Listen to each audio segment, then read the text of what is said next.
नमस्कार दोस्तों, आप सभी का स्वागत है एग्जाम फर्स्ट चैनल पर। साथियों, हाजिर हूं मैं जूनियर असिस्टेंट 3284 पोस्ट के लिए प्रैक्टिस सेट नंबर 10 को लेकर। यहां पर हम सभी 1 से लेकर प्रश्न नंबर 100 तक पूरा यहां पर हम व्याख्या सहित देखेंगे। तो जो भी साथी पहली बार चैनल पर जुड़ रहे हैं उन सभी साथियों से आग्रह है कि इसी चैनल पर आपको प्रैक्टिस सेट 1 से लेकर प्रैक्टिस सेट 9 तक आपको वीडियो के माध्यम से अपलोड किया जा चुका है। तो आज हम लोग प्रैक्टिस सेट नंबर 10 देखेंगे। तो आइए साथियों, हम शुरुआत करेंगे पहले प्रश्न से। पहला प्रश्न हम यहाँ पर देखेंगे कि नीचे दी गई तालिका में अशुद्ध मेल कौन सा है। तो हमको यहाँ पर बताना है कि अशुद्ध वाला जो शब्द है इसमें कौन सा है। तो दोस्तों, इस प्रश्न का जो सही उत्तर होगा वह जो है विकल्प सी होगा, क्योंकि जो ध है वो सघोष, महाप्राण और ओष्ठ लिखा है। तो इसी का जो मेल है वह सही नहीं है, क्योंकि साथियों आप सभी जानते हैं कि जो ध का उच्चारण स्थान है वह जो है दंत है, न कि ओष्ठ है। क्योंकि आप सभी जानते हैं कि क वर्ग का जो उच्चारण स्थान होता है वह जो है कंठ होता है। जो च वर्ग है उसमें छ आता है, तो उसका उच्चारण स्थान जो है तालु होता है। और जो ड है यह सघोष और अल प्राण है, और यह जो है मूर्धा इसका उच्चारण स्थान होता है। तो साथियों, जो त वर्ग है उसका उच्चारण स्थान जो है दंत होता है, न कि ओष्ठ, इसलिए यह जो है अशुद्ध है। अब अगला प्रश्न देखेंगे यहाँ पर प्रश्न नंबर 2 कि उद्यान का शुद्ध वर्ण विच्छेद है। तो साथियों, इस प्रश्न का जो सही उत्तर होगा वह जो है विकल्प सी, यानी कि उ, छोटा उ प्लस द में हलंत प्लस य हलंत प्लस आ न हलंत प्लस अ। तो यह जो है इसका शुद्ध वर्ण विच्छेद होगा। अब मित्रों, हम प्रश्न नंबर 3 देखेंगे कि निम्नलिखित चिन्हों में से पूर्ण विराम को यहाँ पर पहचानना है। तो साथियों, आप सभी जानते हैं कि पूर्ण विराम जो है वाक्य के अंत में लगाया जाता है। तो इस प्रश्न का जो सही उत्तर होगा वह जो है विकल्प ए, यानी कि पूर्ण विराम का जो चिन्ह होता है वह एक खड़ी पाई का निशान होता है। बाकी जो यह विकल्प बी में दिया है यह जो है अर्ध विराम का चिन्ह है, और यह जो है विकल्प सी में जो दिया है यह योजक चिन्ह है। और यह आप जानते हैं कि यह जो है प्रश्नवाचक चिन्ह जो है विकल्प डी में जो साइन बना है उसको क्वेश्चन मार्क कहते हैं। प्रश्न नंबर 4 देखेंगे यहाँ पर हम कि निम्नलिखित में से शुद्ध वाक्य कौन सा है, यह हमको बताना है। तो इस प्रश्न का जो सही उत्तर होगा वह जो है विकल्प सी, यानी कि भारत में अनेक जातियां हैं, यह जो है शुद्ध वाक्य है। बाकी उससे अनुत्तीर्ण होने की आशा है। तो यह आप देख रहे हैं कि यहाँ पर निगेटिविटी है और यहाँ पर आशा जो है यह पॉजिटिव के लिए होता है, तो यहाँ पर विरोधाभास है। तो यहाँ पर उससे अनुत्तीर्ण होने की आशंका है होगा। कृपया आज का अवकाश देने की कृपा करें। तो यहाँ पर आप देख रहे हैं कि कृपया जो पहले भी लगा है और यहाँ पर भी कृपा लगा है, तो यहाँ पर ओवर राइटिंग हो जा रहा है। तो यहाँ पर इसका जो सही मतलब होगा वह ये होगा कि आज का अवकाश देने की कृपा करें। भारत में अनेक जातियां हैं, यह विकल्प सही है। और काट कर फल बच्चों को खिलाओ, तो यह जो है वाक्य यह भी गलत है, क्योंकि फल काट कर बच्चों को खिलाओ इसका शुद्ध वाक्य होगा। प्रश्न नंबर 5 हम यहाँ पर देखेंगे कि रेखांकित शब्द की वर्तनी शुद्धि के लिए एक विकल्प चुनिए। विश्लेषण करने पर ज्ञात हुआ कि वह उसकी अपनी रचना नहीं थी। तो यहाँ पर जो विश्लेषण लिखा हुआ है इसको हमको शुद्ध जो है वह बताना है कि शुद्ध किस में लिखा हुआ है। तो साथियों, इस प्रश्न का जो सही उत्तर है वह जो है विकल्प बी, यानी कि विश्लेषण ऐसे लिखा जाएगा, वह बड़ा स ल और मूर्धन्य स और ल रहेगा। तो यह जो है शुद्ध लिखा हुआ है। अगला प्रश्न देखेंगे, प्रश्न नंबर 6 देखेंगे यहाँ पर कि स्वतंत्रता जो है सबको प्यारी होती है। वाक्य के रेखांकित शब्द का संज्ञा भेद हमको यहाँ पर बताना है।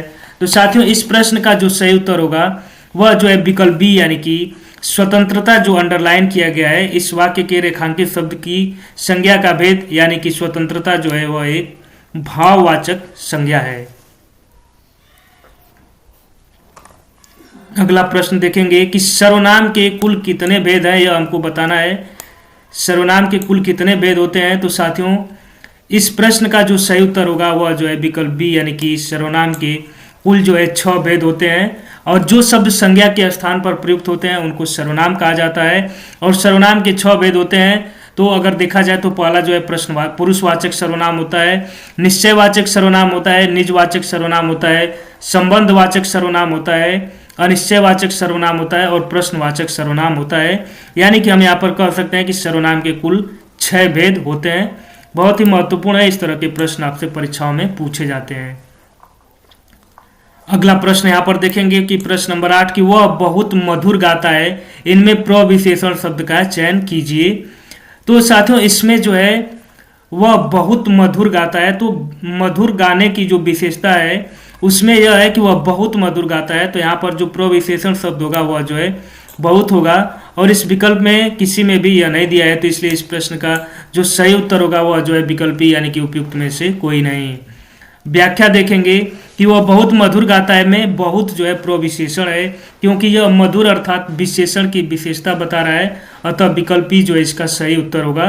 तो आपको यह प्रविशेषण याद करके रखना है कि जो विशेषण की विशेषता बताए उसको हम प्रविशेषण कहते हैं। अगला प्रश्न देखेंगे प्रश्न नंबर 9 यहाँ पर कि हथियाना चिकनाना किस प्रकार की क्रिया है। तो साथियों इस प्रश्न का जो सही उत्तर होगा वह जो है विकल्प यानी कि ऐसी क्रियाओं को नाम धातु क्रिया कहा जाता है। नाम धातु क्रिया संज्ञा या विशेषण से मिलकर बनने वाली क्रिया नाम धातु क्रिया कहलाती है। जैसे हाथ से हथियाना, बात से बतियाना और चिकना से चिकनाना, तो यह जो है नाम धातु क्रिया का उदाहरण है। अगले प्रश्न की तरफ बढ़ेंगे। प्रश्न नंबर 10 देखेंगे साथियों कि कौन सा स्त्रीलिंग शब्द है।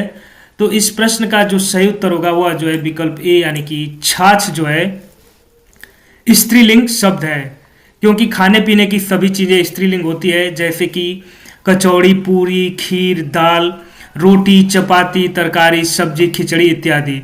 परंतु इसका अपवाद भी है, जैसे पराठा, हलवा, भात, दही, रायता इत्यादि। और शेष विकल्प यानी कि तिल, काढ़ा और टेसु जो है यह पुल्लिंग शब्द है। प्रश्न नंबर 11 हम यहाँ पर साथियों देखेंगे कि राम की गाय चरती है वाक्य में कौन सा कारक है। तो यहाँ पर हमको यह बताना है कि राम की गाय चरती है वाक्य में कौन सा कारक है। तो साथियों इस प्रश्न का जो सही उत्तर है वह जो है विकल्प सी यानी कि राम की गाय। यहाँ पर राम की गाय का संबंध है, तो यहाँ पर संबंध कारक होगा। यहाँ पर देखते हैं कि राम की गाय चरती है में संबंध कारक है। जिस संज्ञा या सर्वनाम के रूप में उनका संबंध वाक्य की किसी दूसरी संज्ञा या सर्वनाम से प्रकट हो उस रूप को संबंध कारक कहते हैं। जैसे वह श्याम का बगीचा है, तो यहाँ पर भी संबंध कारक होगा। प्रश्न नंबर 12 देखेंगे कि पंकज, जलज आदि किस प्रकार के शब्द हैं। तो साथियों इस प्रश्न का जो सही उत्तर है वह जो है विकल्प सी यानी कि योग रूढ़ प्रकार के शब्द हैं। अब यहाँ पर हम देखेंगे कि रचना के आधार पर शब्द भेद कितने प्रकार के होते हैं। तो यहाँ पर पहला होता है योग रूढ़।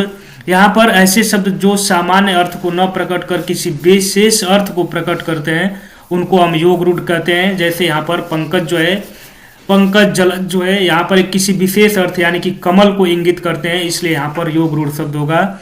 यौगिक शब्द वो शब्द होते हैं जो दो या दो से अधिक शब्दों से मिलकर बनते हैं, जैसे विज्ञान, प्रयोगशाला यानी कि प्रयोग प्लस शाला।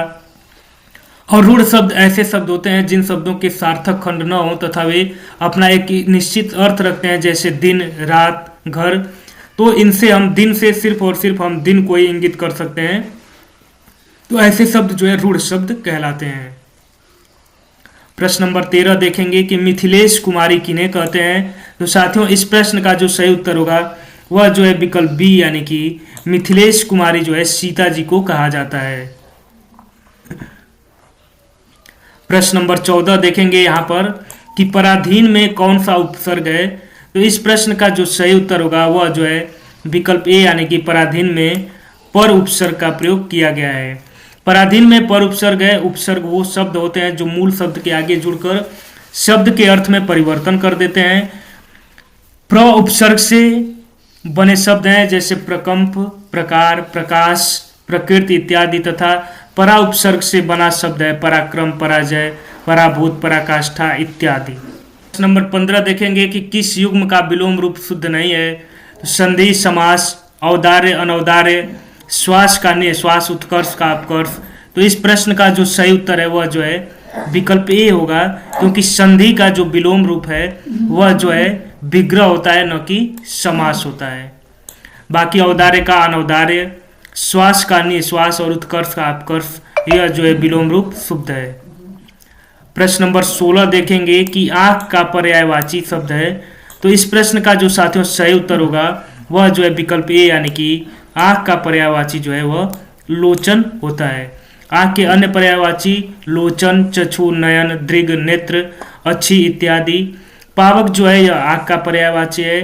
तो पावक यानी कि अग्नि, अनल, पावक, धूमकेतु, जात, देव, हुतासन, वायु, सखा इत्यादि। वसन जो है वह कपड़ा का पर्यायवाची है। कपड़ा के अन्य पर्यायवाची चीर, पट, अंबर, वस्त्र इत्यादि होता है। प्रभा यह चमक का पर्यायवाची है और चमक के अन्य पर्यायवाची ज्योति, दीप्ति, शोभा, छवि, आभा, कांति इत्यादि होते हैं। प्रश्न नंबर 17 देखेंगे कि निम्नलिखित अनेकार्थी शब्द का दूसरा अर्थ बताइए। अज, अजन्मा का दूसरा अर्थ बताना है। तो साथियों इस प्रश्न का जो सही उत्तर है वह जो है विकल्प डी, यानी कि अज अजन्मा जो है ईश्वर को कहा जाता है। अज अजन्मा का अर्थ होता है जिसका कभी जन्म और मृत्यु न हो, अर्थात ईश्वर का न तो जन्म होता है और न ही मृत्यु। तो अज अजन्मा जो है ईश्वर के लिए प्रयुक्त किया जाता है। प्रश्न नंबर 18 देखेंगे कि कुल और कुल शब्द युग्म के सही अर्थभेद का चयन कीजिए। तो इस प्रश्न का जो सही उत्तर होगा वह जो है विकल्प बी, यानी कि कुल का अर्थ वंश होता है और कुल का दूसरे कुल का अर्थ किनारा होता है। प्रश्न नंबर 19 देखेंगे कि जो मोह चाहता हो के लिए शब्द है।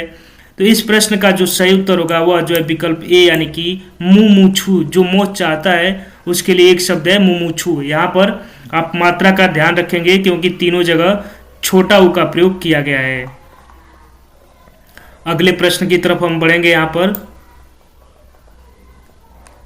प्रश्न नंबर 20 हम यहाँ पर देखेंगे कि मतैक्य किस संधि का उदाहरण है। तो साथियों इस प्रश्न का जो सही उत्तर होगा वह जो है विकल्प सी, यानी कि मतैक्य जो है यह वृद्धि संधि का उदाहरण है। प्रश्न नंबर 21 देखेंगे कि निम्न में से कौन सा चक्रपाणी में प्रयुक्त समास है। तो इस प्रश्न का जो सही उत्तर होगा वह जो है विकल्प ई, यानी कि उपयुक्त में से कोई नहीं, क्योंकि यहाँ पर जो है चक्रपाणी में बहुब्रीहि समास का प्रयोग हुआ है। अतः जो है विकल्प ई यहाँ पर इस प्रश्न का सही उत्तर होगा। इसका समास विग्रह होता है। चक्र है पाणी, यानी कि हाथ में जिसके, अर्थात विष्णु, और जो जब दो शब्द मिलकर तीसरे शब्द का विशेषण बने तो वहाँ जो है बहुब्रीहि समास होता है। जैसे दशानन, दस है आनन, आनन माने मुख, जिसका अर्थात रावण। तो यहाँ पर बहुब्रीहि समास का प्रयोग होता है। प्रश्न नंबर 22 देखेंगे कि संयुक्त वाक्य की पहचान क्या होती है। तो यहाँ पर इस प्रश्न का जो सही उत्तर होगा वह जो है विकल्प सी, यानी कि एक प्रधान और एक समानाधिकरण उपवाक्य होते हैं और दोनों उपवाक्य आपस में स्वतंत्र रहते हुए किसी योजक यानी कि और अथवा किंतु आदि से जुड़े होते हैं। तो ऐसे वाक्य जो है संयुक्त वाक्य कहलाते हैं।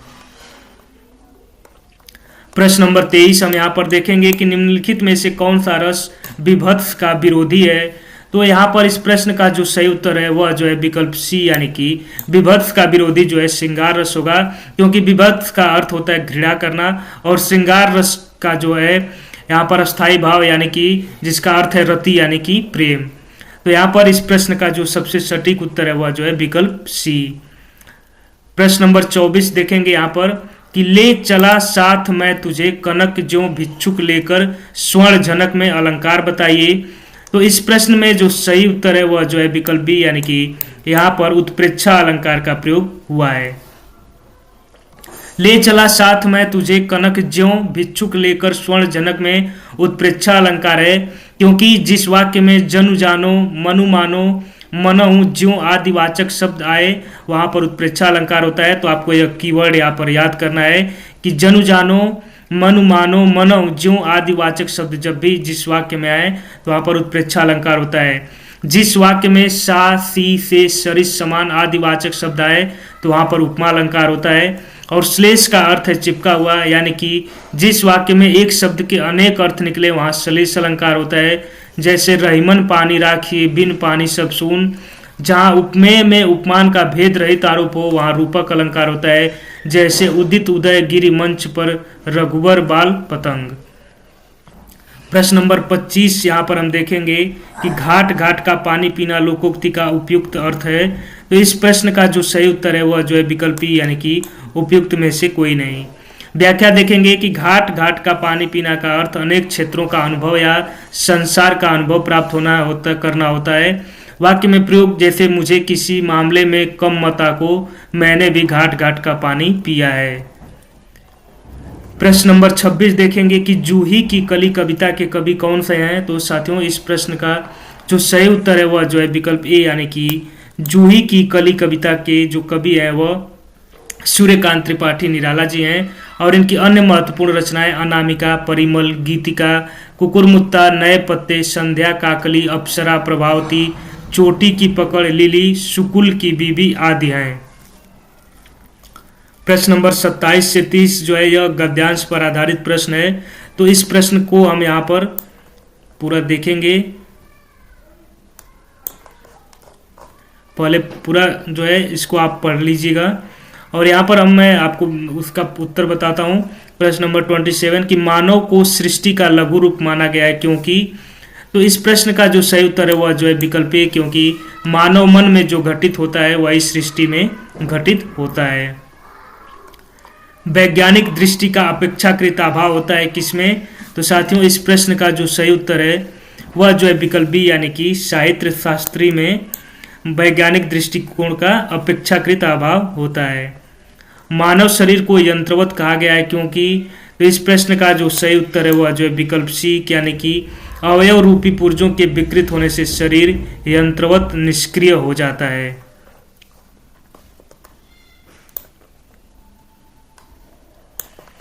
अगला प्रश्न देखेंगे प्रश्न नंबर 30 की शल्य चिकित्सकों द्वारा स्वीकार की गई दायित्वपूर्ण चुनौती थी। क्या चुनौती थी। तो इस प्रश्न का जो सही उत्तर है वह जो है विकल्प सी यानी कि अंग प्रत्यारोपण द्वारा शरीर को सामान्य बनाना। अब दोस्तों प्रश्न नंबर 31 से प्रश्न नंबर 45 तक रीजनिंग के प्रश्न हैं तो उनको हम यहाँ पर स्किप करेंगे और प्रश्न नंबर 46 से हम जो है शुरुआत करेंगे। तो इन प्रश्नों को हमने स्किप किया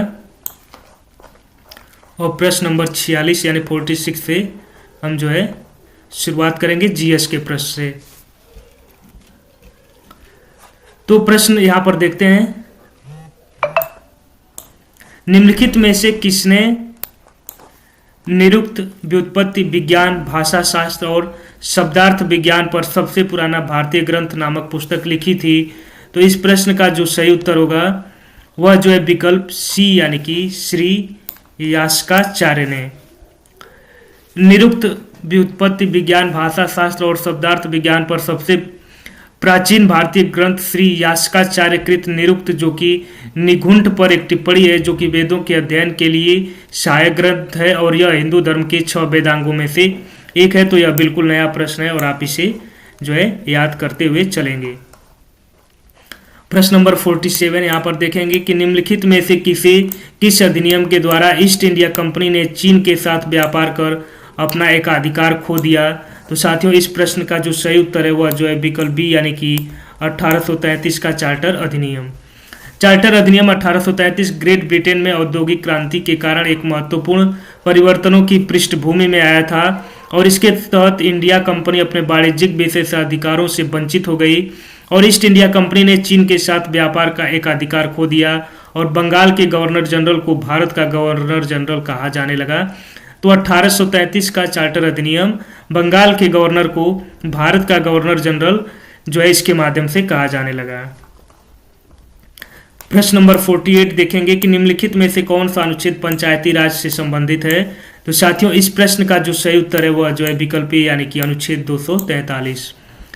73वां संविधान संशोधन अधिनियम 1992 के द्वारा संविधान में एक नया भाग 9 जोड़ा गया जिसके अंतर्गत अनुच्छेद 243 से 243 अ तक पंचायती राज से संबंधित प्रावधान है और इस संशोधन के माध्यम से संविधान में एक नई अनुसूची यानी कि 11वीं अनुसूची को भी जोड़ा गया जिसमें पंचायतों के 29 कार्यकारी विषय शामिल हैं। अनुच्छेद 324 का संबंध चुनाव आयोग के गठन तथा अनुच्छेद 124 जो है सर्वोच्च न्यायालय की स्थापना से संबंधित है, और अनुच्छेद 73 जो है संघ की कार्यकारी शक्ति के विस्तार से संबंधित है। प्रश्न नंबर 49 देखेंगे कि भारत में राष्ट्रव्यापी जीएसटी का विचार निम्नलिखित में से किसके द्वारा प्रस्तावित किया गया था। तो साथियों, इस प्रश्न का जो सही उत्तर है वह जो है विकल्प सी यानी कि केलकर टास्क फोर्स के द्वारा प्रस्तावित किया गया था। भारत में राष्ट्रव्यापी जीएसटी का विचार सर्वप्रथम केलकर टास्क फोर्स द्वारा वर्ष 2000 में प्रस्तावित किया गया था। इसका उद्देश्य तत्कालीन जटिल और खंडित कर ढांचे को एकीकृत कर प्रणाली में बदलना था, जो कि कर अनुपालन को सरल बनाए और कैस्केडिंग को कम करे तथा आर्थिक एकीकरण को बढ़ावा दे। अगला प्रश्न 50 देखेंगे कि ब्लिट्ज शब्द निम्नलिखित में किस खेल से संबंधित है। तो साथियों, इस प्रश्न का जो सही उत्तर है वह अमेरिकन फुटबॉल से संबंधित जो है ब्लिट्ज शब्द है। प्रश्न नंबर 51 देखेंगे कि किस प्राचीन साम्राज्य में महिलाएं कुश्ती में भाग लेती थीं।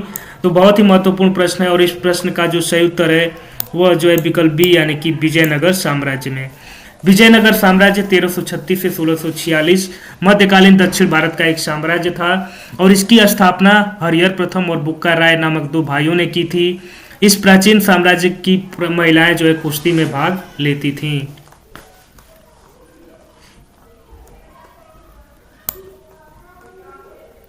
अगला प्रश्न देखेंगे, प्रश्न नंबर 52 कि स्वतंत्रता सेनानियों भगत सिंह, सुखदेव और राजगुरु को किस वर्ष में फांसी की सजा दी गई थी। तो साथियों, इस प्रश्न का जो सही उत्तर होगा वह जो है विकल्प बी यानी कि इनको 1931 में फांसी दी गई थी। नवंबर 1928 में लाला लाजपत राय की मृत्यु से सारा देश उत्तेजित हो उठा।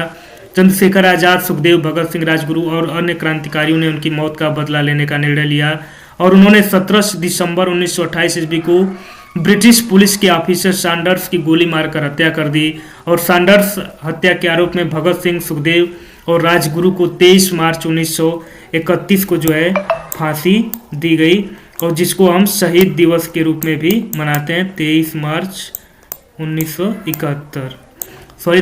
1931 को हम शहीद दिवस के रूप में भी मनाते हैं। प्रश्न नंबर 53 हम यहाँ पर देखेंगे कि किसने 1862 में इंदु प्रकाश का प्रकाशन किया।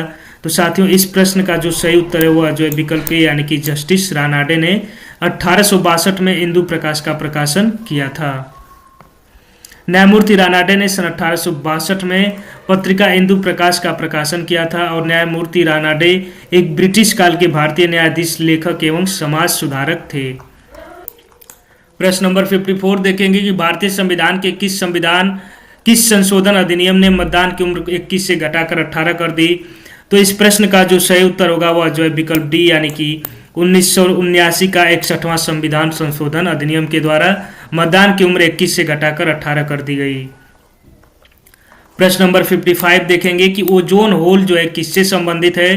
तो इस प्रश्न का जो सही उत्तर होगा वह जो है विकल्प सी यानी कि समताप मंडल में ओजोन परत की मोटाई में कमी से ओजोन होल का संबंध है। प्रश्न नंबर 56 देखेंगे कि निम्नलिखित में से कौन सा शहर पश्चिमी ऑस्ट्रेलिया की राजधानी है। तो साथियों, इस प्रश्न का जो सही उत्तर है वह जो है विकल्प बी यानी कि पर्थ जो है पश्चिमी ऑस्ट्रेलिया की राजधानी है। प्रश्न नंबर 57 देखेंगे कि सिपकिला दर्रा हिमालय की किस घाटी में स्थित है। तो साथियों, इस प्रश्न का जो सही उत्तर है वह जो है विकल्प डी यानी कि सतलज घाटी में सिपकिला दर्रा स्थित है। प्रश्न नंबर 58 देखेंगे कि निम्नलिखित में से कौन सा एक भारतीय कृषि की मुख्य विशेषता नहीं है। तो साथियों, इस प्रश्न का जो सही उत्तर है वह जो है विकल्प डी यानी कि इसमें औद्योगिक फसलों की प्रधानता है। यह भारतीय कृषि की मुख्य विशेषता नहीं है। प्रश्न नंबर 59 देखेंगे कि अंतर्राष्ट्रीय परमाणु ऊर्जा एजेंसी का मुख्यालय कहाँ पर है। तो इस प्रश्न का जो सही उत्तर होगा वह जो है विकल्प यहाँ पर ई यानी कि उपयुक्त में से कोई नहीं, क्योंकि अंतर्राष्ट्रीय परमाणु ऊर्जा एजेंसी का मुख्यालय वियना ऑस्ट्रिया में स्थित है। प्रश्न नंबर 60 देखेंगे कि भ्रूण के किस चरण में शरीर के सभी अंगों की पहचान की जा सकती है। तो इस प्रश्न का जो सही उत्तर है वह जो है विकल्प सी यानी कि फीटस की स्थिति में। अगला प्रश्न देखेंगे यहाँ पर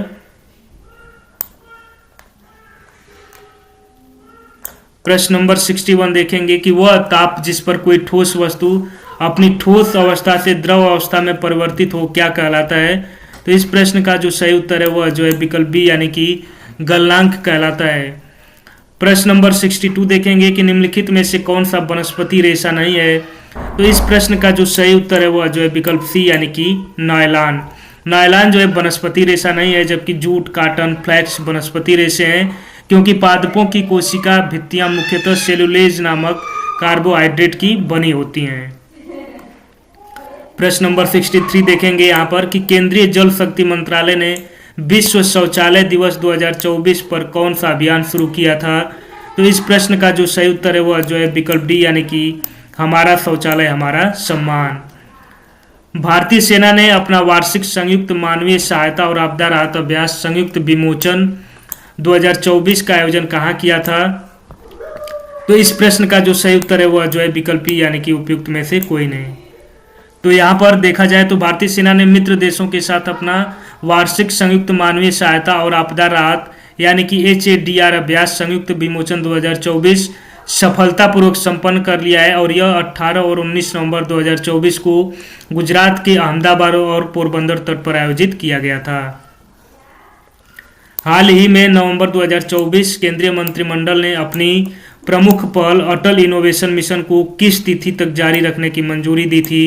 तो साथियों इस प्रश्न का जो सही उत्तर होगा वह जो है विकल्प बी यानी कि 31 मार्च 2028 तक। यहाँ से हम कंप्यूटर के प्रश्नों को यहाँ पर देखेंगे, यानी कि खाली स्थान कंप्यूटर की मेमोरी, अरिथमेटिक लॉजिक यूनिट और इनपुट आउटपुट डिवाइस को बताता है कि किस कार्यक्रम के इंस्ट्रक्शंस को कैसे प्रतिक्रिया देना है। तो इस प्रश्न का जो सही उत्तर होगा वह जो है विकल्प सी यानी कि कंट्रोल यूनिट कंप्यूटर की मेमोरी, अरिथमेटिक लॉजिक यूनिट और इनपुट आउटपुट डिवाइस को बताता है कि किस कार्यक्रम के इंस्ट्रक्शन को कैसे प्रतिक्रिया देना है। प्रश्न नंबर 67 देखेंगे कि विंडो एक्सप्लोरर क्या है। तो इस प्रश्न का जो सही उत्तर है वह जो है विकल्प बी यानी कि विंडो एक्सप्लोरर एक फाइल मैनेजर है। प्रश्न नंबर 68 देखेंगे कि एक बड़े आकार का अक्षर यानी कि लार्ज कैपिटल लेटर है जिसका प्रयोग MS वर्ड 2010 में पैराग्राफ या सेक्शन की शुरुआत में एक सजावटी तत्व के रूप में किया जाता है। तो इस प्रश्न का जो सही उत्तर है वह जो है विकल्प सी यानी कि ड्रॉप कैप एक बड़े आकार का अक्षर है जिसका प्रयोग MS वर्ड 2010 में पैराग्राफ या सेक्शन की शुरुआत में एक सजावटी तत्व के रूप में किया जाता है। अगला प्रश्न यहाँ पर देखेंगे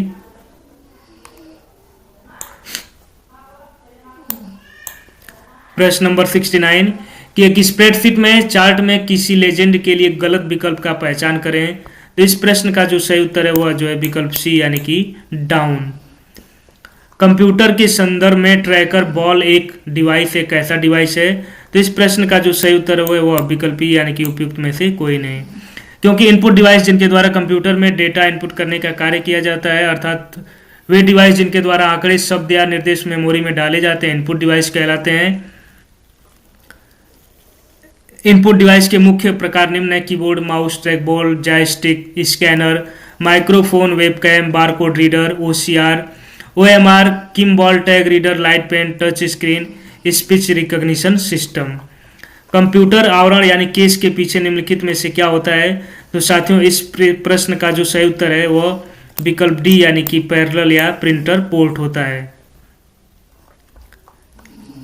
प्रश्न नंबर 72 यहाँ पर देखेंगे कि निम्नलिखित में से कौन सा विकल्प कंप्यूटर बूटिंग प्रक्रिया का सबसे अच्छा वर्णन करता है।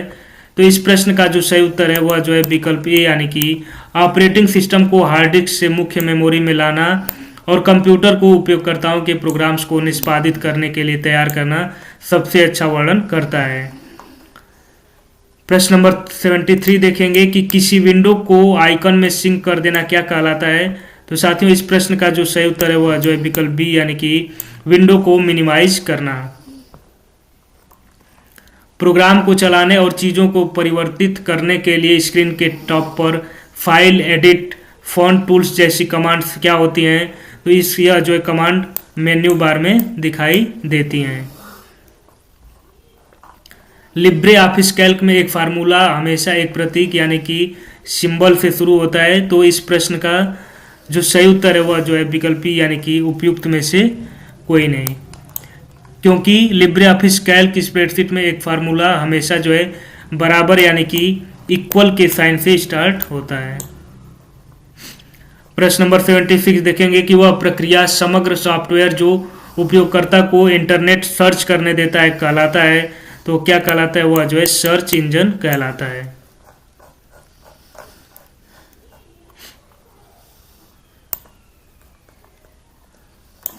अगला प्रश्न देखेंगे कि ईमेल हेडर में निम्नलिखित में से कौन सा फील्ड शामिल है, तो इस प्रश्न का जो सही उत्तर है वह जो है विकल्प डी यानी कि 1, 3 और 4, यानी कि 2 भी शामिल है, सीसी भी शामिल है और बीसीसी यानी कि ब्लाइंड कार्बन कॉपी भी शामिल है, जबकि सेव शामिल नहीं होता है। प्रश्न नंबर 78 देखेंगे C2C ई कॉमर्स कार्य करने के लिए निम्नलिखित आधारभूत संरचना आवश्यक है, तो इस प्रश्न का जो सही उत्तर है वह जो है विकल्प सी यानी कि 1 और 3, यानी कि वर्ल्ड वाइड वेब की आवश्यकता पड़ती है और कारपोरेट नेटवर्क की। निम्नलिखित में से कौन सा साइबर सुरक्षा का एक प्रकार है, तो साथियों इस प्रश्न का जो सही उत्तर है वह जो है विकल्प डी यानी कि उपरोक्त सभी, यानी कि क्लाउड सुरक्षा, नेटवर्क सुरक्षा और एप्लीकेशन सुरक्षा सभी जो है साइबर सुरक्षा का एक प्रकार है। प्रश्न नंबर 80 देखेंगे कि आर्टिफिशियल इंटेलिजेंस क्या है, यह बताना है कि एआई क्या है, तो इस प्रश्न का जो सही उत्तर है वह जो है विकल्प सी यानी कि आर्टिफिशियल इंटेलिजेंस एक ऐसा क्षेत्र है जिसका उद्देश्य बुद्धिमान मशीनें विकसित करना है। प्रश्न नंबर 81 अब यहाँ पर देखेंगे कि उत्तर प्रदेश कितने भारतीय राज्यों केंद्र शासित प्रदेशों से घिरा है, तो साथियों इस प्रश्न का जो सही उत्तर है वह जो है विकल्पी, यानी कि अगर केंद्र शासित प्रदेश को भी लेकर गिना जाए तो यह जो है उत्तर प्रदेश 9 राज्यों से घिरा हुआ है। उत्तर प्रदेश की सीमा 8 राज्यों और एक केंद्र शासित प्रदेश से लगी है। उत्तर प्रदेश की सीमा उत्तर में दिल्ली, हरियाणा, हिमाचल प्रदेश, उत्तराखंड, पूर्व में बिहार, झारखंड, पश्चिम में राजस्थान और दक्षिण में मध्य प्रदेश और छत्तीसगढ़ से लगती है। और उत्तर प्रदेश को छूने वाली सबसे लंबी सीमा मध्य प्रदेश की और सबसे छोटी सीमा हिमाचल प्रदेश की है। प्रश्न नंबर 82 देखेंगे कि उत्तर प्रदेश की भौगोलिक सीमा सर्वाधिक राज्यों को स्पर्श करती है, निम्नलिखित में से इनमें से कौन सा राज्य जो है शामिल नहीं है, तो साथियों इस प्रश्न का जो सही उत्तर होगा वह जो है विकल्प बी यानी कि उड़ीसा से उत्तर प्रदेश की सीमा टच नहीं करती है। प्रश्न नंबर 83 देखेंगे कि निम्नलिखित में से कौन सा सही सुमेलित है, हमको बताना है, तो इस प्रश्न का जो सही उत्तर है वह जो है विकल्प सी यानी कि सांडी वन्यजीव विहार, यह हरदोई जिला में यही सुमेलित है। बाकी बखीरा जो है यह पक्षी अभ्यारण्य उत्तर प्रदेश के संत कबीर नगर जिले में स्थित है। ओखला जो है वह नोएडा में, और महावीर स्वामी जो है यह चित्रकूट में स्थित है। प्रश्न नंबर 84 यहाँ पर देखेंगे, तो इस प्रश्न का जो सही उत्तर है वह जो है विकल्प डी यानी कि सरसई झील, आगरा, यह जो है सुमेलित नहीं है। तो सरसई झील उत्तर प्रदेश की इटावा जिले में स्थित है।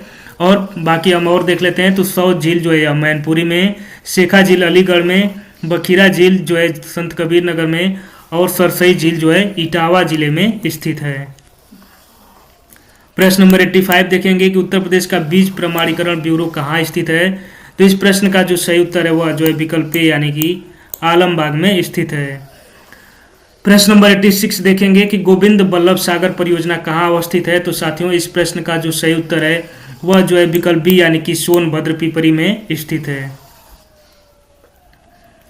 प्रश्न नंबर 87 देखेंगे कि 1879 में उत्तर प्रदेश के अंतर्गत प्रथम पेपर मिल की स्थापना कहाँ की गई थी, तो इस प्रश्न का जो सही उत्तर है वह जो है विकल्प बी यानी कि लखनऊ में। उत्तर प्रदेश उद्योग बंधु योजना का मुख्य उद्देश्य क्या है, तो साथियों इस प्रश्न का जो सही उत्तर है वह जो है विकल्प बी यानी कि समयबद्ध औद्योगिक इकाइयों की स्थापना करना उत्तर प्रदेश उद्योग बंधु योजना का मुख्य उद्देश्य है। काष्ठ नक्काशी घरेलू उद्योग के लिए उत्तर प्रदेश का कौन सा नगर प्रसिद्ध है, तो साथियों इस प्रश्न का जो सही उत्तर है वह जो है विकल्प बी यानी कि सहारनपुर।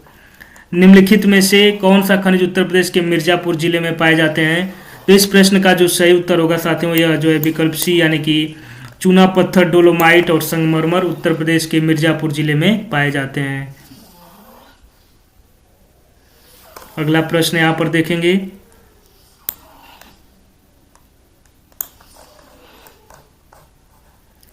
प्रश्न नंबर 91 की इखलास खान का रोजा यानी मकबरा उत्तर प्रदेश के निम्नलिखित में से किस जिले में स्थित है? तो इस प्रश्न का जो सही उत्तर है वह विकल्पी यानी कि उपयुक्त में से कोई नहीं। इखलास खान का रोजा मकबरा उत्तर प्रदेश के बदायूं जिले में है। लखनऊ स्थित बाल संग्रहालय यानी चिल्ड्रेन म्यूजियम की स्थापना किस वर्ष हुई थी? तो इस प्रश्न का जो सही उत्तर है वह जो है विकल्प सी यानी कि 1957 में। हिंडन हवाई अड्डा अवस्थित है कहाँ पर? तो इस प्रश्न का जो सही उत्तर है वह जो है विकल्प बी यानी कि हिंडन हवाई अड्डा गाजियाबाद में स्थित है। उत्तर प्रदेश में श्री गोवर्धनपुर किस भक्ति संत का जन्म स्थान है?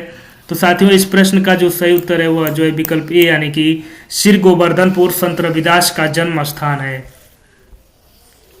उत्तर प्रदेश और उत्तराखंड राज्यों के निम्नलिखित जनजातियों में से किसमें युवा गृह प्रथा प्रचलित है?